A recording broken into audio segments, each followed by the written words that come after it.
ఉదాహరణకి ఇన్స్టంట్ అప్రూవల్కు ఒక వెండర్ ఉంటే సింగిల్ విండోకు మరొక వెండర్ ఉన్నాడు. దాంట్లో పౌరులు ఎవరైతే దరఖాస్తు చేసుకుంటున్నవారు వారికి సంబంధించిన సమర్పణ కానీ, అప్లికేషన్ సమర్పణ కానీ, స్టేటస్ ట్రాకింగ్ కానీ, ఫీజెస్ చెల్లింపు విషయంలో కానీ అనేక విభాగాలకు సంబంధించి ఆ సబ్జెక్ట్ కనెక్ట్ అవ్వడం మరియు మరిన్నిటిని కూడా అనేక ప్లాట్ఫామ్ సంబంధించిన నావిగేట్ చేయాల్సి వస్తుంది. దీనివల్ల ఒక జాప్యం, ఇంకోటి కూడా ఆ పౌరులకు సంబంధించి ఆ వినియోగదారులు కొద్దిగా గందరగోళకు గురి కావడం మేము గమనించాం. ఈ భవన అనుమతులు, లేఅవుట్ అనుమతులు, occupancy certificates, transferable development rights,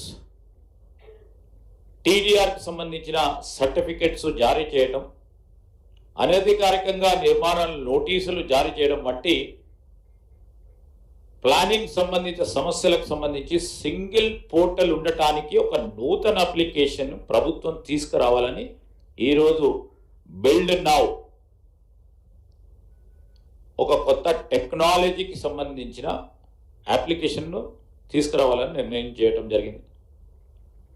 వినియోగదారులకు అందరికీ కూడా అంతరాయం లేని సేవలను ఈ కొత్త సమగ్ర ప్లాట్ఫామ్ ద్వారా అందియబోతా ఉన్నాం.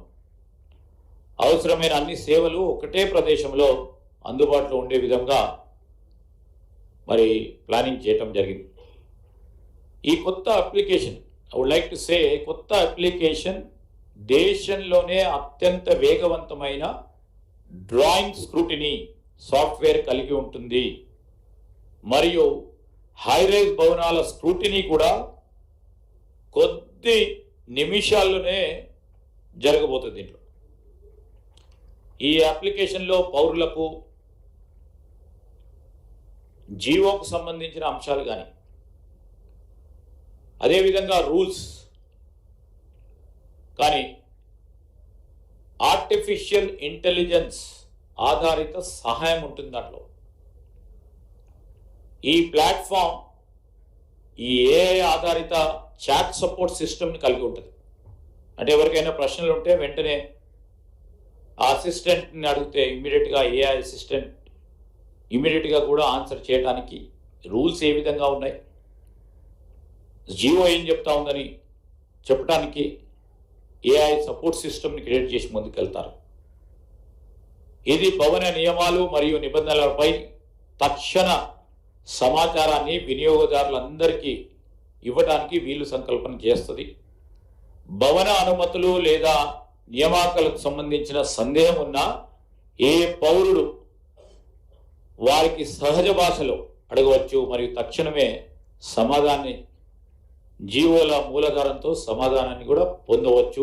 ఏది అని వారు కొనే అపార్ట్మెంట్కి సంబంధించిన వివరాలను పూర్తి స్థాయిలో తెలియపరచడానికి ఒక ప్రయత్నం జరుగుతుంది. దీంట్లో ఎందుకు ఏ విధంగా ఇస్తారో అందరికీ 3D ఉండదు కదా. ఈ ఆగ్మెంటెడ్ రియాలిటీకి సంబంధించి రేపు రాబోయే కాలంలో, ఇంతకుముందే మా దానా కిషోర్ గారు చెప్పారు, రేపు కియాస్క్ను ఏర్పాటు చేస్తాం పౌరులకు అందుబాటులో. ఆ కియాస్కుల ద్వారా ఫలానా కంపెనీ దగ్గర మేము 3 బెడ్రూమ్ 2 బెడ్రూమ్ అపార్ట్మెంట్ కొంటా ఉన్నాం అంటే ఆ పౌరులు పోయి అక్కడికి పోయి ఆ ఫీడ్ చేసి ఏ విధంగా ఉంటుంది అపార్ట్మెంటు, ఏ ప్రాంతంలో ఉంది, ఆ చుట్టూ అపార్ట్మెంట్కి సంబంధించిన డిజైన్ ఏ విధంగా ఉందని ప్రత్యక్షంగా చూడటానికి, ఆ విజువలైజేషన్ ఎఫెక్ట్ ఇవ్వడానికి రేపు రాబోయే కాలంలో మెజర్మెంట్కి సంబంధించి కూడా, ఒకవేళ లివింగ్ రూమ్కి సంబంధించి ఎన్ని స్క్వేర్ ఫీట్తోని ఆ లివింగ్ రూమ్ ఉంది, ఎన్ని స్క్వేర్ ఫీట్స్తోని ఆ బెడ్రూమ్ ఉంది, ఎన్ని స్క్వేర్ ఫీట్స్తోని ఆ కిచెన్ ఏరియా ఉంది, ఆ డ్రాయింగ్ సంబంధించి ఏ విధంగా వారు పర్మిషన్ పొందడం జరిగింది, ఆ విధమైన అంశాలతో సరిగ్గా అపార్ట్మెంట్ మనం కొనేది ఉందని తెలుసుకోవడానికి ఉపయోగపడుతుంది ఈ ఆగ్మెంటెడ్ రియాలిటీతో కూడుకున్న అంశం.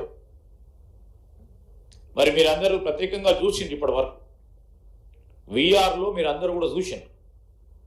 సో అదేవిధంగా రేపు రాబోయే కాలంలో ప్రతి ఒక్కరు కూడా వినియోగదారుడు ఎప్పుడు కూడా మోసపోవద్దు,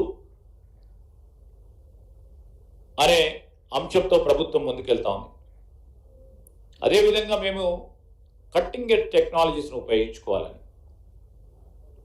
మరదంతా కూడా హైటెక్ యుగం, అందరూ కూడా ఆ విధంగా ముందుకెళ్తాను సాధనంలో ఈ కొత్త అప్లికేషన్స్ అన్నీ కూడా ఆమోదించబడిన పత్రాలు పబ్లిక్ బ్లాక్ చైన్లో ఉంచడం జరుగుతుంది. దీనివల్ల ప్రపంచం ఉన్నంత వరకు దీన్ని ఎవ్వరు కూడా ట్యాంపర్ చేసే ఆస్కారం ఉండదు.